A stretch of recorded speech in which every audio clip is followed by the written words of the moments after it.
Hello dear students, welcome back. Now, ನಿಮ್ಮ ಕಡೆ almost ಎಲ್ಲ ಕಡೆ ಬುಕ್ಲೆಟ್ ಇದೆ, ಹ್ಯಾಂಡ್ ನೋಟ್ ಕೊಟ್ಟಿದ್ದಾರೆ. ಇದರಲ್ಲಿ ಕ್ವಶನ್ ಪೇಪರ್ಸ್ ಕೂಡ ಇದಾವೆ ನಿಮಗೆ. ಸೊ ನಾವು ಈಸಿಯೆಸ್ಟ್ ಪ್ರಾಬ್ಲಮ್ ಇಂದ ಸ್ಟಾರ್ಟ್ ಮಾಡೋಣ. 2012 question paper 2012 in that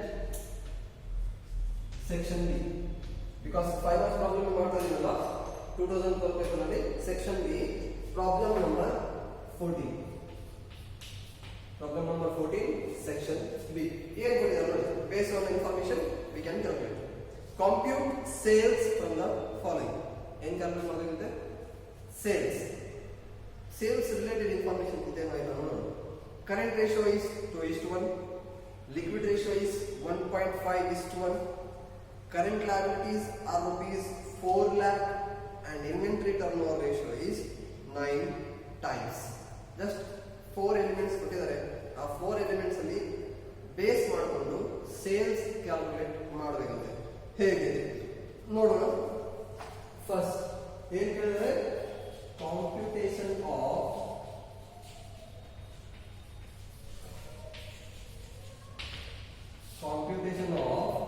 sales based on the following information. Direct ಆಗಿ ಸೇಲ್ಸ್ ರಿಲೇಟೆಡ್ ಇನ್ಫಾರ್ಮೇಶನ್ ಯಾವುದು ಕೊಟ್ಟಿಲ್ಲ. ಸೊ ಏನ್ ಮಾಡೋಣ, ಫಸ್ಟ್ ಆಗಿ ಅವೈಲೇಬಲ್ ಇನ್ಫಾರ್ಮೇಶನ್ ಜೊತೆ ಫಾಲೋ ಮಾಡೋಣ. ಓಕೆ, ಫಸ್ಟ್ ಏನಿದೆ ಕರೆಂಟ್ ರೇಷಿಯೋ ಅಂತ ಕೊಟ್ಟಿದ್ದಾರೆ. ಓಕೆ, ಕರೆಂಟ್ ರೇಷಿಯೋ ಕೊಟ್ಟಿದ್ದಾರೆ. ಕರೆಂಟ್ ರೇಷಿಯೋ ಬೇಸಿಸ್ ಮೇಲೆ ಪ್ರಾಬ್ಲಮ್ ಸ್ಟಾರ್ಟ್ ಮಾಡೋಣ. Current ratio is equal to current assets. ನೆನಪಿದೆ ಫಾರ್ಮುಲಾ, ಆಲ್ಮೋಸ್ಟ್ ಇದೇ ಈಸಿಯೆಸ್ಟ್ ರೇಷಿಯೋ ಎಲ್ಲರಿಗೂ ನೆನಪಿರುತ್ತೆ. Current assets divided by current liabilities. Current assets divided by current liabilities. Whenever we talk about current, ಎರಡು ಕಡೆ current elements ಇರಬೇಕು. Current ratio is equal to current assets divided by current liabilities. ಇದರ related information ಇದೆ ನೋಡಿ. ನಾವು ಮತ್ತೆ list out ಮಾಡೋ ಅವಶ್ಯಕತೆ ಇಲ್ಲ. ಯಾವುದು ಕ್ಯಾಶ್, ಬ್ಯಾಂಕ್ ಡೆಟರ್ಸ್ ಎಲ್ಲ ಎಲಿಮೆಂಟ್ಸ್ ಅನ್ನು ಫೈಂಡ್ ಮಾಡೋ ಅವಶ್ಯಕತೆ ಇಲ್ಲ. ಡೈರೆಕ್ಟ್ ಆಗಿ ಕರೆಂಟ್ ರೇಷಿಯೋ ಕೊಟ್ಟಿದ್ದಾರೆ. ಕರೆಂಟ್ ಅಸೆಟ್ಸ್, ಕರೆಂಟ್ ಲಯಬಿಲಿಟೀಸ್ ಕೊಟ್ಟಿದ್ದಾರೆ. ಕರೆಂಟ್ ರೇಷಿಯೋ ಇದೆ ತಾನೇ 2:1 ಅಂತ ಇದೆ. 2:1 ಅಂತ ಮೆನ್ಷನ್ ಮಾಡಿದ್ದಾರೆ. ನಾನು ಇದನ್ನ 2/1 ಅಂತ ಬರೀತೀನಿ. ಎರಡು ಒಂದೇ. ಓಕೆ, ಕರೆಂಟ್ ಅಸೆಟ್ಸ್ ಕೊಟ್ಟಿಲ್ಲ. ಕರೆಂಟ್ ಅಸೆಟ್ಸ್ ಇಲ್ಲ ನೋಡಿ. Then we have current liabilities 4 lakh rupees. Okay, cross multiply ಮಾಡಿ ನೋಡಿ. ಕರೆಂಟ್ ಅಸೆಟ್ಸ್ ಕೊಟ್ಟಿಲ್ಲ, ಕರೆಂಟ್ ಲಯಬಿಲಿಟೀಸ್ ಇದೆ. ಸೊ ನಾವು ಕರೆಂಟ್ ಅಸೆಟ್ಸ್ ಕಂಡುಹಿಡಿದು ಮಾಡೋದು 4 lakh into 2 rupees. Current assets is equal to 4 lakh into 8 lakh ಆಗುತ್ತಲ್ಲ. Okay, 8 lakh rupees current assets. Then second ಏನಂದ್ರೆ liquid ratio ಕೊಡ್ತಾರೆ. ಲಿಕ್ವಿಡ್ ರೇಷಿಯೋ ಫಾರ್ಮುಲಾ ನೆನಪಿದೆ. Liquid ratio is equal to liquid assets. ಇಲ್ಲಿ ಮತ್ತೆ current assets ಬರ್ತೀರಿ ನೀವು, ಇಲ್ಲೇ mistake ಮಾಡ್ಕೊಂಡ್ಬಿಡ್ತೀರಿ ಬಹಳ ಜನ. Liquid assets divided by current liabilities. Liquid assets divided by current liabilities. Liquid ratio ಕೊಟ್ಟಿದ್ದಾರೆ 1.5:1 ಅಂತ. 1 ಅಂತ ಬರೀರಿ, ಡಿವೈಡೆಡ್ ಬೈ 1 ಅಂತ ಬರೀರಿ. ಲಿಕ್ವಿಡ್ ಅಸೆಟ್ಸ್ ಅವರಂತೂ ಕೊಟ್ಟಿಲ್ಲ. Current liabilities obviously 4 lakh rupees ಕೊಟ್ಟಿದ್ದಾರೆ. 4 lakh rupees. 4 lakh into cross multiply ಮಾಡಿ. Liquid assets is equal to 4 lakh into 1.5 ಎಷ್ಟಾಗುತ್ತೆ? 6 lakh ಆಗುತ್ತಾ? ಓಕೆ, ಕರೆಂಟ್ ಅಸೆಟ್ಸ್ ಕೂಡ ಬಂತು, ಲಿಕ್ವಿಡ್ ಅಸೆಟ್ಸ್ ಕೂಡ ಬಂತು. ಈಗ ನಮಗೆ ಫಾರ್ಮುಲಾ ಏನಿದೆ, next stock turnover ratio ಎಷ್ಟು ಟೈಮ್ಸ್ ಅಂತ ಹೇಳಿದ್ರೆ 9 ಟೈಮ್ಸ್ ಅಂತ ಮೆನ್ಷನ್ ಮಾಡಿದ್ದಾರೆ. Stock turnover ratio 9 times ಇಲ್ಲಿ ನೋಡಿ. ಈಗ ಸ್ಟಾಕ್ ಟರ್ನ್ ಓವರ್ ರೇಷಿಯೋ ಮಾಡಬೇಕಾದ್ರೆ ಜಸ್ಟ್ ಒಂದೇ ಇನ್ಫಾರ್ಮೇಶನ್ ಇದೆ, 9 times. Stock turnover ratio formula ನೆನಪು ಮಾಡಿಕೊಂಡ್ರೆ sales divided by average stock. Average stock ಅಂತ ಕೊಟ್ಟಿಲ್ಲ, ಕ್ಲೋಸಿಂಗ್ ಸ್ಟಾಕ್ ಕೊಟ್ಟಿಲ್ಲ, ಓಪನಿಂಗ್ ಸ್ಟಾಕ್ ಏನು ಕೊಟ್ಟಿಲ್ಲ. ಫಸ್ಟ್ ಸ್ಟಾಕ್ ಕ್ಯಾಲ್ಕುಲೇಟ್ ಮಾಡೋಣ. Stock is equal to current assets minus liquid assets. ನೆನಪಿದೆ, ಲಿಕ್ವಿಡ್ ಅಸೆಟ್ಸ್ ಕ್ಯಾಲ್ಕುಲೇಟ್ ಮಾಡುವಾಗ ನಾವೇನ್ ಮಾಡ್ತಿದ್ವಿ, current assets minus stock and prepared expenses ಅದನ್ನ ಲೆಸ್ ಮಾಡ್ಕೊಳ್ತೀವಿ. ಈಗ ಸ್ಟಾಕ್ ಬೇಕಾಗಿದೆ, current assets minus liquid assets. ನೋಡಿ current assets 8 lakh rupees, liquid assets ಎಷ್ಟಿದೆ 6 lakh rupees. ಕರೆಂಟ್ ಅಸೆಟ್ಸ್ ಮತ್ತು ಲಿಕ್ವಿಡ್ ಅಸೆಟ್ಸ್ ನಲ್ಲಿ ಡಿಫರೆನ್ಸ್ ಇರೋದೇನಂದ್ರೆ ಸ್ಟಾಕ್ ವ್ಯಾಲ್ಯೂ. ಆ ಸ್ಟಾಕ್ ವ್ಯಾಲ್ಯೂ ಡಿಫರೆನ್ಸ್ ಇದೆ, ಅದನ್ನೇ ನಾವು ಫೈಂಡ್ ಔಟ್ ಮಾಡ್ತಾ ಇದ್ದೀವಿ. then we have 2 lakh rupees. Stock value ಅಂತ last stock turnover ratio is equal to, now first cost of goods sold ಬರೀತೀವಿ. ನಾನು ಆಪ್ಷನ್ ಕೊಟ್ಟಿದ್ದೆ ನಿಮಗೆ, either cost of goods sold or sales. ನೀವು ಸೇಲ್ಸ್ ಆದ್ರೂ ತಗೊಳ್ಳಿ, cost of goods sold ಆದ್ರೂ ನೋಡಿ. First preference cost of goods sold ಗೆ ಕೊಡಬೇಕು. ಬಟ್ ಇಲ್ಲಿ cost of goods sold related, gross profit related ಯಾವ್ದು ಇನ್ಫಾರ್ಮೇಶನ್ ಇಲ್ಲ. ಡೈರೆಕ್ಟ್ ಆಗಿ ನಾನು ಏನು ಮಾಡ್ತೀನಿ, ಸೇಲ್ಸ್ ತಗೊಳ್ತೀನಿ, then divided by stock. Okay, stock turnover ratio ಕೊಟ್ಟಿದ್ದಾರಲ್ಲ 9 times, 9 is equal to sales ಕೊಟ್ಟಿಲ್ಲ, ನಾವು ಕ್ಯಾಲ್ಕುಲೇಟ್ ಮಾಡಬೇಕು. ಸ್ಟಾರ್ಟಿಂಗ್ ಇದೆ computation of sales divided by average stock. ಅವರು ಓಪನಿಂಗ್ ಸ್ಟಾಕ್ ಕೊಟ್ಟು ಕ್ಲೋಸಿಂಗ್ ಸ್ಟಾಕ್ ಕೊಟ್ಟು ಅಂದ್ರೆ ಆಡ್ ಮಾಡಿ ಡಿವೈಡೆಡ್ ಬೈ 2 ಮಾಡಿದ್ರೆ ಆವರೇಜ್ ಸ್ಟಾಕ್ ಬರುತ್ತೆ. ಸರ್ ಇಲ್ಲಿ ಓಪನಿಂಗ್ ಕ್ಲೋಸಿಂಗ್ ಇಲ್ಲ ಅಂದ್ರೆ this stock itself is average stock. Okay, we have 2 lakh rupees average stock. Again cross multiply ಮಾಡಿ, sales is equal to 2 lakh into 9, 18 lakh rupees ಆಗುತ್ತಾ? 2 lakh into 9, 18 lakh rupees. Okay, this is the sales value which we got. ಏನು ಮಾಡ್ಕೊಂಡೆ ನಾನು catch ಆಗ್ತಾ ಇದೆ ನಿಮಗೆ. we had the information only related to current elements, the current ratio, liquid ratio and current element. So based on that only we calculated sales. ಹೇಗೆ current assets first find out ಮಾಡ್ಕೊಂಡಿವಿ, current assets minus liquid assets, we got the value of stock. Stock turnover ratio ನಲ್ಲಿ almost 3 elements ಇದಾವೆ, ಅದರಲ್ಲಿ 2 values ನಮಗೆ find ಮಾಡಿದ್ವಿ. Stock turnover ratio 9 times, average stock which we calculated 2 lakh rupees. Then we calculated based on this formula the sales value we got 18 lakh rupees. Okay, the most easiest one, but ಬಹಳಷ್ಟು ಸಲ ನೀವು question paper ಅಲ್ಲಿ ನೋಡಿದಾಗ ಮಾಡ್ತಾ ಹೋದ್ರೆ ಬಹಳಷ್ಟು question papers ಅಲ್ಲಿ ಕೇಳಿದ್ದಾರೆ. Okay, we shall move for the next one. Next year question paper.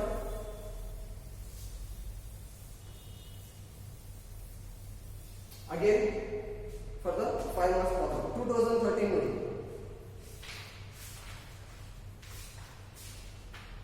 2013 section B problem number 14. Say problem number 14 section B 2013. I forgot to write this here. Previous one was 2012, now this is 2013. First go to the problem. Calculate sales. Just sales computation ಮಾಡಿವಿ, ಇಲ್ಲಿ for different ಆಗಿ ಮಾಡಿದ್ವಿ. ಈಗ next step different ಇದೆ. Calculate sales and sundry debtors from the following. ಎರಡು calculate ಮಾಡಬೇಕು. ಒಂದು debtors turnover ratio ಕೇಳಿಲ್ಲ, ಅವರು ಡೆಟರ್ಸ್ ಕೇಳ್ತಿದ್ದಾರೆ. Okay, be careful. So as for the following information, debtors velocity 3 months, gross profit ratio 25%. Gross profit 25% ಅಂದ್ರೆ ಬೇರೆ, gross profit ratio 25% ಅಂದ್ರೆ ಬೇರೆ. ನಾನು ಹೇಳ್ತೀನಿ ಹೇಗೆ ಅಂತ ನೋಡಿ. ಮತ್ತೆ ಅಮೌಂಟ್ ಕೂಡ ಕೊಟ್ಟಿದ್ದಾರೆ. Gross profit rupees 1,60,000 rupees, liquid assets 2 lakh rupees, bills receivable 10,000, bills payable 4,000, closing stock is rupees 4,000 more than the opening stock.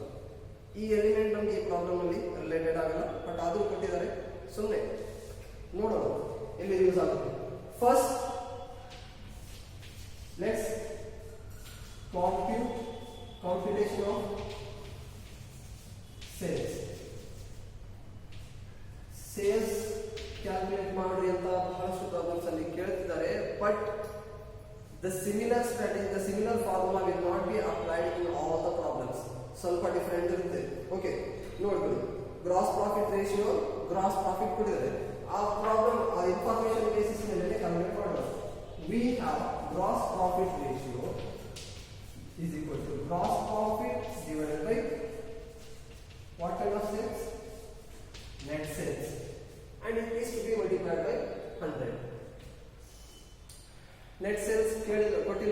ಅದೇ ಕ್ಯಾಲ್ಕುಲೇಟ್ ಮಾಡಬೇಕು. 25% ಅಂತ ಗ್ರಾಸ್ ಪ್ರಾಫಿಟ್ ರೇಷಿಯೋ ಕೊಟ್ಟಿದ್ದಾರೆ.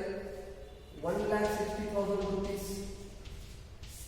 gross profit ಇದೆ. we need to find out net sales. ಏನು ಮಾಡಬೇಕು? net sales again go with the cross multiplication. 1,60,000 divided by 25%. ಎಷ್ಟಾಗುತ್ತೆ? 6,40,000 rupees. 1,60,000 divided by 25% ಮಾಡಿದ್ರೆ 6,40,000 ಆಗುತ್ತೆ. This is what net sales we got from the gross profit ratio. Gross profit ratio ನಲ್ಲಿ net sales option ಇದೆ, ಅದಕ್ಕೆ ಈ formula use ಮಾಡುತ್ತೆ. Based on that ratio only we got the value of net sales. ಇನ್ನೊಂದು ಏನು ಹೇಳಿದರೆ sundry debtors. Sundry debtors calculate ಮಾಡಬೇಕಾದ್ರೆ we can use the formula of debtors turnover ratio. Okay, ನೋಡೋಣ. Second one, computation of debtors. Computation of debtors. Direct ಆಗಿ debtors turnover ratio formula ಹೋಗೋದರಾಗಿ ಅವರು ಕೊಟ್ಟಿರುವಂತ information basis ಮೇಲೆ move ಆಗುತ್ತೆ. Okay, debtors velocity ಅಂತ ಕೊಟ್ಟಿದ್ದಾರೆ. debtors velocity ಅಂದ್ರೆ ಯಾವ formula relate ಆಗುತ್ತೆ? debt collection period. ನೆನಪಿದೆ ನಿಮಗೆ? debt collection period is equal to number of months in a year divided by debtors turnover ratio. Number of months in a year divided by debtors turnover ratio. Debtors turnover ratio ಒಂದು ಕೊಟ್ಟಿಲ್ಲ. debt collection period ಕೊಟ್ಟಿದ್ದಾರೆ. ಏನಂತ? debtors velocity is 3 months. Calculate ಮಾಡಿದ್ರೆ ಬಂದಿರುವಂತ result 3 months. Number of months ಎಷ್ಟಿರ್ತವೆ? 13 ಇರ್ತಾವ, 12 ಇರ್ತಾವಲ್ಲ. then divided by debtors turnover. Cross multiplication ಮಾಡಿ 12 divided by 3 4 ಬರುತ್ತಾ? Very good. debtors turnover ratio is equal to 4. ಅವರು debtors turnover ratio ಕೇಳಿಲ್ಲ, sundry debtors ಅಂತ ಕೇಳಿದ್ದಾರೆ. we'll go with the formula. Debtors turnover ratio is equal to what kind of sales? Credit sales divided by average debtors. Now calculate ಮಾಡಿದ್ವಿ, we got the result. This is 4. Debtors turnover ratio is 4. Credit sales or net sales both are same. Suppose ನಿಮಗೆ problem ಅಲ್ಲಿ cash sales, sales return ಏನಾದರೂ ಕೊಟ್ಟಿದ್ರೆ ಮತ್ತೆ further calculation ಮಾಡಿ. ಇಲ್ಲ, sales value ಅಷ್ಟೇ ಕೊಟ್ಟಿದ್ರು, sales, net sales, credit sales direct ಆಗಿ ಅಂತ ನಾವು ಮೆಂಟೇನ್ ಮಾಡಿದ್ರೆ take the similar value. 6,40,000 calculate ಮಾಡಿಲ್ಲ ನಾವೇ. And this one we don't have. Average debtors cross multiply ಮಾಡಿ. Average debtors is equal to 6,40,000 divided by 4. Then we get the result 1,60,000. 6,40,000 divided by 4 ಮಾಡಿದ್ರೆ we will get 1,60,000. ಇನ್ನೂ ಕೂಡ debtors ಅಲ್ಲಿ ಬಂದಿಲ್ಲ ನಮಗೆ. This is what average debtors. Average debtors, trade debtors ಅಂದ್ರೆ ಏನು include ಆಗುತ್ತೆ? ಅಲ್ಲಿ debtors ಕೂಡ ಇರುತ್ತೆ ಪ್ಲಸ್ bills receivable ಕೂಡ ಇರುತ್ತೆ.